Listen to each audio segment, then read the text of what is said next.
Hello' মই প্ৰতীক্ষা আকৌ এটি ভিডিঅ'লৈ আপোনালোকক স্বাগতম। দেখিছে নহয় বতৰটো ইমান বেয়া কৰিছে। তাৰপিছত ফ্ৰেছ হৈ পেলাই আহি ভাত খাব ল'লোঁ। ইভিনিং ঘৰৰ বজাৰো আহি গ'ল। তাৰপিছত মায়ে কিবা বনাইছে বোলে, খাব মাতি আছিলে।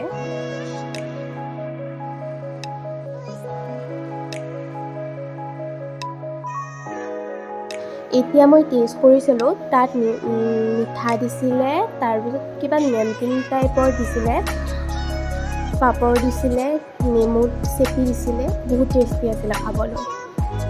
ভুজিয়া আছিলে।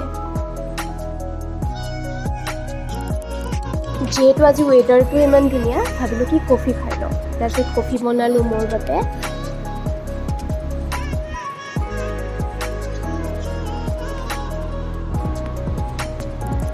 খিৰিকীৰ ওচৰত থকা গামোচাবোৰ ইগন'ৰ কৰিব দেই, কাৰণ মানে আজি কাৰ্টেন্সবোৰ ধুই দিছিলে, সেইবাবে কাৰ্টেন্স নোহোৱাই এনেকুৱা দেখা হৈছে। আৰু কফি যিহেতু খাইছিলোঁ, অকণমান কফি যিহেতু ডাৰ্ক চাৰ্কল পৰিছে, সেইকাৰণে অকণমান লগাই দিলোঁ। আৰু তাৰপিছত দেখিছেনে মোৰ পাগল ডেন্স ষ্টাৰ্ট হৈ গৈছে, এনেও ডেন্স কৰি আছিল। তাৰপিছত ৰাতি 11:30 হৈ গৈছিল চাগে, আটাইবোৰো খালে, তাৰপিছত মোক খাব দিছে, মই অকণমান কিবা এটা খাই থৈ দিছোঁ আৰু।